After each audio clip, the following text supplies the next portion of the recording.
नमस्कार मित्रांनो, मी Yogesh Mane ignite academy मध्ये तुमचं सर्वांचं स्वागत करतो. मित्रो, मेकॅनिकल इंजिनिअरिंगच्या स्टुडंट मध्ये आरटीओ साठी ज्याला आपण एएमव्हीआय म्हणतो प्रचंड क्रेज असते. म्हणजे मी माझ्या टीचिंगच्या या मागच्या 6-7 वर्षाच्या पूर्ण करिअर मध्ये मी हे नक्की अनुभवलं की सर्वात जास्त जर क्रेज कुठल्या रिक्रुटमेंटचं असेल तर ते सर्वात जास्त एएमव्हीआयचं राहते. का? कारण अंगावर वर्दी येणार असते, राईट. त्यामुळं बऱ्याच जणांची इच्छा असते की यार एएमव्हीआयच्या ऍडव्हर्टाइजमेंट बद्दलची मला माहिती करून घ्यायची. ऍडव्हर्टाइजमेंट येणार आहे का? तर मित्र, ऍडव्हर्टाइजमेंट कितपत येणार आहे काय ते आपण पुढे बघणारच आहोत या व्हिडिओमध्ये. पण हे लक्षात घ्या की मागच्या ज्या 2 रिक्रुटमेंट झाल्या, मग ती 17ची असो की या 20ची असो, या दोन्ही रिक्रुटमेंट मध्ये सिलेबस आणि पॅटर्न हा वेगळा होता. दोन्हीमध्ये 17 आणि 20 मध्ये तो पॅटर्न सेम होता. आता पुढची जी एएमव्हीआय ची एक्झाम असेल त्याच्यामध्ये टोटली डिफरंट पॅटर्न असणार आहे आणि तो पॅटर्न आज आपल्याला समजून घ्यायचा आहे. त्याच सोबत एएमव्हीआय ची ऍड येऊ शकते का हे पण समजून घ्यायचं आहे. थोडासा सिलेबस वाढवलेला आहे, थोडासा म्हणण्यापेक्षा जरा डबलच केलेला आहे असं समजून चला. त्यामुळं तुम्हाला थोडीशी अर्ली तयारी करावी लागेल जर कुठेतरी अँबिशन असेल की आरटीओ मध्ये जायचं आहे. या सर्व गोष्टीची आज मी तुम्हाला सविस्तरपणे माहिती या व्हिडिओमध्ये समजावून सांगतोय. तर पुढे चल. आपण आता बऱ्याच जणांचं कसं आहे की फुल टाइम करायचं नाही, सर मला माझा जॉब आहे त्याच्यासोबत प्रिपरेशन करायचं आहे, ऍड जेव्हा येईल तेव्हा येईल, पण मला आतापासून सांगा की तयारी कशी केली गेली पाहिजे. आपण बॅच लॉन्च केली आणि ही बॅच थांबवली होती. इतक्या जणांचे माझ्याकडे मेसेज आहेत ना या बॅच साठी की सर एएमव्हीआयच करायचं, आम्हाला बाकी काही करायचं नाहीये, राईट. मी जर गव्हर्नमेंट जॉब केला ऍज अ मेकॅनिकल इंजिनियर तर एएमव्हीआयच करेल. तुम्ही बॅच एएमव्हीआय साठीची लॉन्च करा. तर मित्र, आपण नवीन पॅटर्न नुसारची ही बॅच लॉन्च केलेली आहे आणि या बॅचची फीस आहे 9,999. प्री मेन्स सर्व मिळून, राईट. इंटरव्ह्यू नसतो, त्यामुळं प्री आणि मेन्स या दोन्हीचा सिलेबस बघितला तर मागच्या पेक्षा दुप्पट सिलेबस तुम्ही समजून चला. त्यामुळं फीस आहे, नाही तर आपली फीस 5-6 हजार राहते. तुम्ही म्हणशाल सर यावेळेस 10 पर्यंत का गेली, हे खूप जास्त, 10,000पेक्षा भरपूर जास्त सिलेबस आहे. पण आपण फीस ठेवली, ओरिजिनल फीस 20,000 होती, पण त्याला आपण 50% डिस्काउंट करून ती 10,000वर फीस आणली. आता शिकवणारे कोण आहे? तर मी स्वतः शिकवतोय, राईट. बरेचसे विषय मी शिकवलेले आहेत. तुषार सर आहेत, प्रतीक सर आहेत, राईट, टेक्निकल मध्ये, राईट. कंटिन्युअस तुम्हाला धनंजय सरांचं सुद्धा मार्गदर्शन असणार आहे. आम्ही तर तुमच्या सोबत असणारच आहोत. मी तर थ्रू आउट जर्नी तुमच्या सोबत असतो. इव्हन कोर्ट केसेस बद्दल सुद्धा कंटिन्युअस काही ना काही घेऊन येण्याचं चालूच असतं माझं काम. सोबतच असणार आहोत, यावेळेस असणार आहोत. व्हॉट्सअपची ग्रुप लिंक दिलेली आहे, तुम्हाला इंटरेस्ट असेल तर ती ग्रुप सुद्धा जॉईन करा. नॉन टेक्निकलची टीम, राईट. आता हे नॉन टेक्निकल कंबाईन लेवलचं आहे, क्लिअर. कंबाईनची आणि तुमची प्री सोबत होणार आहे. त्यामुळे नॉन टेक्निकलची फॅकल्टी सुद्धा त्या लेवलचे, त्या एक्सपर्टीजचे असणं गरजेचं आहे. मग ते बापू सर असो, वराडे सर असो, गाडेकर सर असो की प्रतीक सर असो, राईट. प्रतीक, हे प्रतीक सर आणि ते प्रतीक सर, टेक्निकल वाले वेगळे आहेत, नॉन टेक्निकल वाले प्रतीक भट सर आहेत. चला पुढे. हा, आणि या बॅच मध्ये काय असणार आहे तर काय नाही, सर्वच काही आहे. तुम्हाला टेस्ट सिरीज आहे, अनलिमिटेड टाइम व्हिडिओ बघू शकता तुम्ही. तुम्ही म्हणाल सर ऍड लवकर नाही आले, किती वेळेस बघायचा तितक्या वेळेस व्हिडिओ बघ, काही प्रॉब्लेम नाही. तुम्हाला नोट्स पूर्ण अपडेटेड मिळतील, सर्व काही असणार आहे, तेही नवीन सिलेबस नुसार. आता हे लक्षात घ्या की 17, आपण बिलकुल मी हायपोथेटिकली काहीतरी क्लेम करणार नाहीये, मी स्वतः शिकवलेला आहे आणि मी 50% पेक्षा जास्तच सिलेबस, मग तो 17ला असो की 20ला असो, शिकवलेला आहे, राईट. आपले पूर्ण 20ची अख्खी बॅचच आपली जवळपास होती, राईट. 17ला आपण लॉन्च केलेलं होतं, 17ला पूर्ण भरपूर स्टुडंट आपले होते आणि भरपूर मोठी वॅकन्सीज होती, जवळपास 850 वॅकन्सीच्या आसपास वॅकन्सी, राईट. पुढे चलू. तर बघा, तुमची प्री असणार आहे 100 मार्काची संयुक्त पूर्व परीक्षा combine, right. Maharashtra non gazetted services examination group B आणि ग्रुप सी, क्लिअर. यांच्यासाठीची एक कंबाईन तुमची प्री एक्झाम असणार आहे, राईट. त्यानंतर 300 मार्काची तुमची मेन्सची एक्झाम असणार आहे. तर बघू आपण काय असणार आहे. आता बघा, Maharashtra non gazetted services combine preliminary examination group B आणि सी साठी, clear.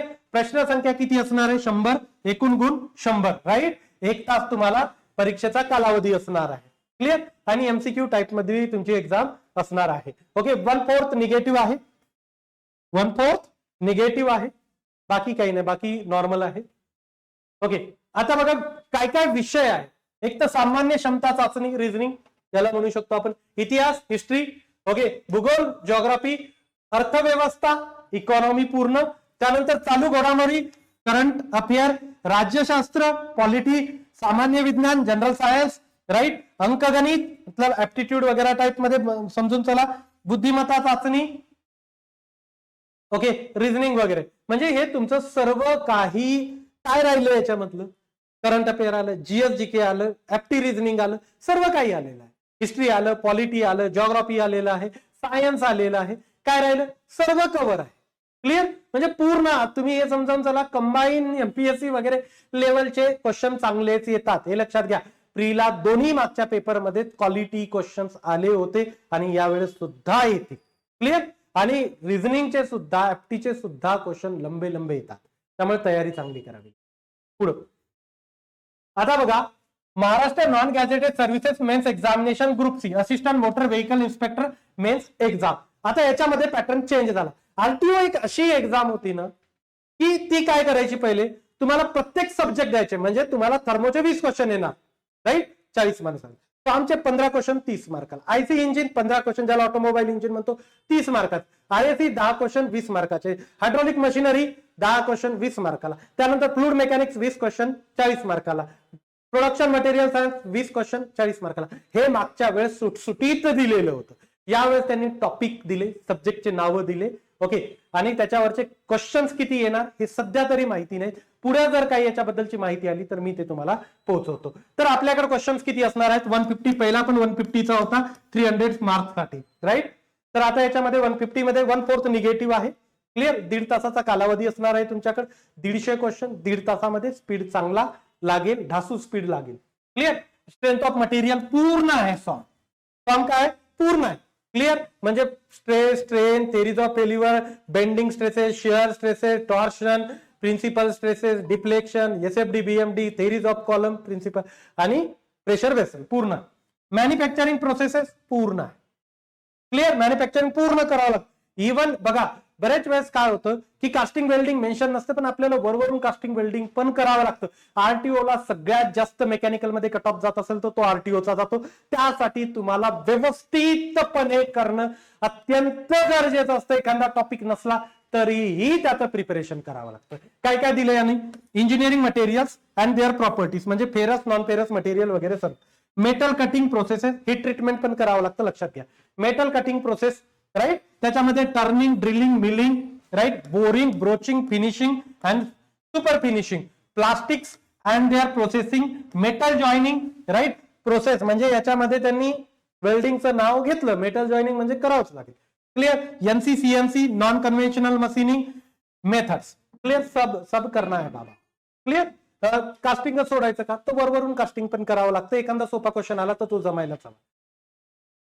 Form, kinematics and dynamics of machine, त्यानंतर role of friction, power transmission equipment such as flywheel, clutches, belt drive, governor, principle of gyroscope and its effect, application of a cap. म्हणजे यांनी balancing आणि vibration दिलेलं नाही. मागच्या syllabus मध्ये सुद्धा नव्हतं, इथं पण मेन्शन नाही, त्यामुळे ते करायची गरज नाही. थोडं हायर साईड जातं म्हणून. त्यानंतर हायड्रॉलिक्स अँड हायड्रॉलिक मशिनरी. पहिले कसं होतं, याच्यावर बघा एफएम ला हायड्रॉलिक्स म्हणायचे, हायड्रॉलिक मशिनरी वेगळं होतं, सेक्शन बी मध्ये होतं. ओके, 29 क्वेश्चन यायचे या दोन्हीवर मिळून आणि 60 मार्कासाठी. क्लिअर, इम्पॉर्टंट पार्ट होता. आता बघा दोन्हीला कंबाईन केलं त्यांनी. काय काय दिलं, फ्लूइड अँड देअर प्रॉपर्टीज म्हणजे पहिला topic, right, laminar and turbulent flow. Clear, Bernoulli's equation म्हणजे fluid dynamics, fluid pressure, okay, manometry वगैरे आहेच याच्यामध्ये. Pascal law, surface tension, fluid flow and its measurement म्हणजे तुमचं फ्लो मेजरमेंट म्हणजे व्हेंज्युरीमीटर, ओरिपिसमीटर, पिटोट ट्यूब वगैरे सर्व, राईट. हायड्रॉलिक टर्बाईन, त्यानंतर हायड्रॉलिक पंप. क्लिअर, हा, आता याच्यामध्ये रेसिप्रोकेटिंग वगैरे, इंडिकेटर डायग्राम वगैरे इतका डिटेल मध्ये करायची गरज नाहीये. क्लिअर, पंप आणि टर्बाईन करायचं. पुढं, हा, त्याच्यामध्ये हायड्रॉलिक सर्किट पण होतं अगोदरच्या सिलेबस मध्ये, याच्यात हायड्रॉलिक सर्किट नाही. पुढं, थर्मल इंजिनिअरिंग अँड रेफ्रिजरेशन.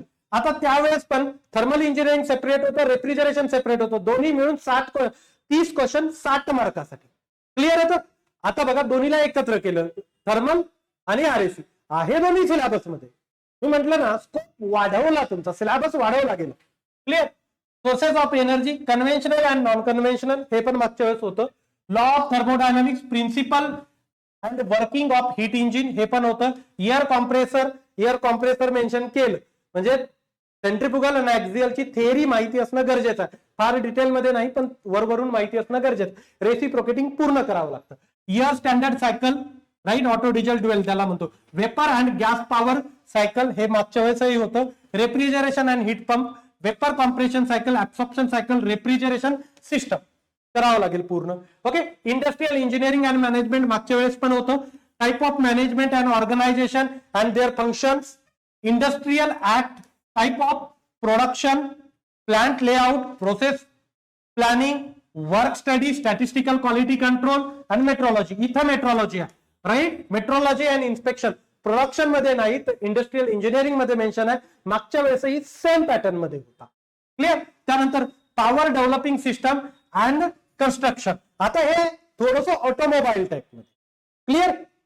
याच्यामध्ये बघा chassis, layout type, subsystem of automobile, right. SICI 2 stroke 4 stroke construction, working type of chassis and frame, CRDI, MPFI system, fuel pump, fuel injector, ECU or CI engine, ignition system used in the automobile. Clear. म्हणजे automobile जो तुम्ही इंजिनिअरिंगच्या final इयरला बहुधा शिकलेला असेल तो आहे.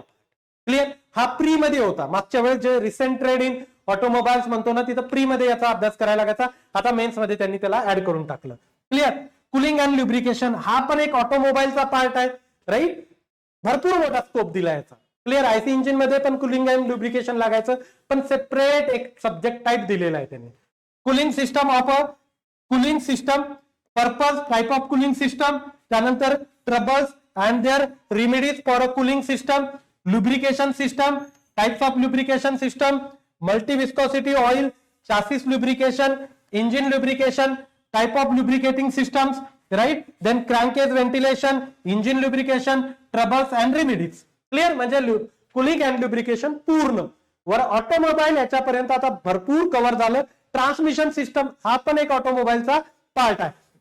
Construction and working of a single plate, multiplate, cone clutch, right. त्यानंतर centrifugal clutch, fault and remedies, repair of the clutch, gear box construction and working of a sliding mesh, constant mesh, synchronous, torque converter, right. त्यानंतर fault and remedies, repair of the gear box. Clear. त्यानंतर steering system and steering system and starting devices, front axle, type of stub axle, steering geometry, ऍकर्सन mechanism, understeer, oversteer, steering linkages, type of steering gear, power steering, wheel alignment, wheel balancing, उसके बाद starter motor drive, Bendix drive, overrunning clutch drive, follow run drive, construction and working of dynamo and alternator, specification of alternator, okay, counter, relay and regulator. म्हणजे हा पण part पूर्ण दिलेला, extra दिलेला. मी म्हटलं तर ना सिलेबस भरपूर वाढवला यांनी यावेळेस. क्लिअर. त्यानंतर differential, rear axle and brake, differential, function, construction, working principle, transfer case, type of rear axle, semi floating, full floating bearing, 3/4 floating axle, type of brakes, drum brake, disc brake, hand brake, okay, falling brake, hydraulic, air brakes, त्यानंतर brake troubleshoot and ABS. Clear. Braking system पण पूर्ण आहे. त्यानंतर vehicle maintenance and transport maintenance पहिले section C मध्ये होता, आता याला कंबाईन केलं, राईट. पहिले काय व्हायचं, सेक्शन ए कंपल्सरी होता, बी किंवा सी पैकी एक चूज करायचा होता. तर आता सी मधला पूर्ण पार्ट इकडे टाकला, त्याच्या ऍडिशनल पण भरपूर पार्ट घेऊन आले, right. Performance of vehicle, engine, electrical and electronics, workshop layout, repairing and service, emission measurement and control techniques, elements of transport and its operation. त्यानंतर automobile, electrical, electronic system, battery, starting system, alternator charging, inspection, maintenance of electric system. त्यानंतर introduction to electric vehicle, introduction to electric vehicle मध्ये मी स्वतः शिकवणार आहे. Introduction to electric storage requirement in the hybrid and electric vehicle, battery based energy storage, battery specification, battery management system, right. त्यानंतर motor vehicle act and road safety, हा तुम्हाला RTO मध्ये काम करताना सुद्धा कामी येणार आहे. Introduction to vehicle act, road safety licensing, registration, motor vehicle act, त्यानंतर taxation, insurance etcetera, organisation structure of RTO department, passenger comfort and the safety. तर हा तुमचा पूर्ण सिलेबस आहे. प्रचंड मोठा सिलेबस आहे, थोडा आवाका जास्त आहे, राईट. आता आरटीओ चे कट ऑफ पण जवळपास 240 वगैरे चालले. तुम्हाला जर प्रिपरेशन करायची असेल आणि फक्त आरटीओच करायचं असेल तर आतापासून लागा. आणि आयुष्यात हे लक्षात ठेवा की मला फक्त हेच पाहिजे, हे डोक्यातून काढून टाका. जेव्हा तुम्ही स्पर्धा परीक्षेची तयारी करताना थोडंसं बाकीच्याही एक्झाम द्यायचं डोक्यामध्ये ठेवा. आरटीओ करायची नक्की करा, पण त्याचसोबत येणाऱ्या प्रत्येक एक्झामची तयारी करत जा. या कोर्समध्ये आपण भरपूर काय तुम्ही बघितला, कॉमन सिलेबस तो बराच आहे की जो बाकी एक्झामला येतो. मागच्या पूर्ण syllabus section A B C याला पूर्ण कंबाईन केलं, त्याच्यापेक्षा ऍडिशनल काही सब्जेक्ट टाकून दिलेले आहे, राईट. त्यामुळे सिलेबस थोडा जास्त आहे. आतापासून तयारी करणं गरजेचं आहे. जर डोक्यात कुठं असेल तर तुम्ही म्हणाल सर ऍड आलीच नाही तर, हे बघा ऍड नाही आली तर तुम्हाला हा नक्की बाकीच्या एक्झाम साठी कामी येईल, राईट. जे तुम्हाला हीट ट्रान्सफर एक नाही दिलं याच्यामध्ये, क्लिअर. पॉवर प्लांट एक नाही दिलं, राईट. आणि मशीन डिझाईन नाही दिलं, हे पण आपण या कोर्समध्ये अवेलेबल करून देऊ. 3 विषय नाही दिलेले आहेत तुमच्या सिलेबसमध्ये. कुठले कुठले? हीट ट्रान्सफर, पॉवर प्लांट आणि मशीन डिझाईन. बाकी पूर्ण सिलेबस आहे, हे आपण एक्स्ट्रा 3 सब्जेक्ट याच्यामध्ये अवेलेबल करून देऊ, जेणेकरून इन फ्युचर मध्ये तुम्हाला जर वाटलं बाकीच्याही एक्झाम मला द्यायच्या आहे तर तिथं पण सर्व सिलेबस तुमचा कव्हर झालेला राहील. टेक्निकलचा पण झालेला असेल, नॉन टेक्निकलचा पण असेल. आता ऍड येईल का? अपेक्षित एक ऍडचं आहे की एखादी ऍड आणखीन आरटीओची येऊ शकते. मागच्या काही वर्षामध्ये जवळपास 1000 वॅकन्सीज भरलेल्या आहेत, पण येईलच का याची कुठलीही गॅरंटी कोणाकडूनच नसते, राईट. हा, तुमची जर इच्छा कुठं असेल तर दोन्ही सर्व गोष्टी सोबत प्रिपरेशन करणं अत्यंत गरजेचं असतं. बाकी एक्झामचं पण प्रिपरेशन याच्यामध्ये आरामात होऊ शकतं. जसं MES करताय तुम्ही, दुसऱ्या कुठल्या पदात एक्झाम आल्या, कॉर्पोरेशनच्या एक्झाम आल्या, तर याच्यामध्ये प्रिपरेशन, झडपीच्या एक्झाम आल्या, तर बराच सिलेबस आहे. त्यामुळे सर्व एक्झामची प्रिपरेशन होऊ शकतं. एक ऍड तुम्ही आरटीओची एक्सपेक्ट करू शकता. लगेच का? इलेक्शनच्या अगोदर येईल, पण लगेच का तर सांगता येणार नाही, राईट. असं नकोय की मी नाही 100% एका महिन्यात येणार आहे, 2 महिन्यात येणार आहे, असे कुठलेही इनपुट माझ्याकडे सध्या तरी अवेलेबल नाही आहेत. मी मुलांच्या भरपूर फोर्समुळे ही बॅच लॉन्च केली, राईट. तर तुम्हाला इंटरेस्ट असेल, तुमचे जॉब चालू असेल तर जॉब सोबत प्रिपरेशन करा. रेकॉर्डेड भरपूर गोष्टी अवेलेबल होऊन जातील. काही लाईव्ह सेशन्स होतील, ते लाईव्ह अटेंड नाही करता आले, रेकॉर्ड मध्ये करू शकता. तुम्हाला जॉब सोडून याची सेपरेट प्रिपरेशन करायची गरज नाही. तुम्हाला जॉब सोबतच AMEI साठी प्रिपरेशन करायचे असेल तर दररोज आतापासून 2-2, 3-3 तास प्रिपरेशन करत गेले तर आरामात ऍड येईपर्यंत तुमचं भरपूर प्रिपरेशन झालेलं राहील. आणि ऍडच्या अगोदर 15-20 दिवसच तुम्हाला फार तर फार सुट्ट्या काढून प्रिपरेशन करायची गरज भासेल. ओके, ही आपली बॅच आहे. हा तुम्ही सिलेबस बघितला, पहिल्यांदा वाटू शकतं की यार भरपूर महाग होते का, तर नाही. ओके, आपण सिलेबस बघितला तर सिलेबस नुसार टेक्निकल, नॉन टेक्निकल, टेक्निकलचा दुप्पट स्कोप केला, नॉन टेक्निकलचा दुप्पट स्कोप केला, राईट. त्यामुळे भरपूर जास्त सिलेबस असल्यामुळे कंटेंट पण जास्त द्यावं लागतं. 29,999 याच्यामध्ये तुमच्या टेस्ट सिरीज वगैरे सर्व काही इन्क्लूड आहे. आता डाऊट घेण्यासारखं कुठलीही गोष्ट नाहीये. आम्ही पूर्णपणे तुमच्यासाठी अवेलेबल आहोत. तुम्हाला इंटरेस्ट असेल, मी व्हॉट्सअप ग्रुपची लिंक शेअर केली डिस्क्रिप्शन मध्ये, तो ग्रुप तुम्ही जॉईन करा. मित्र थांबतो. आपल्या चॅनलला सबस्क्राईब केलं नसेल तर करा. Thank you so much guys for listening me. Thank you so much.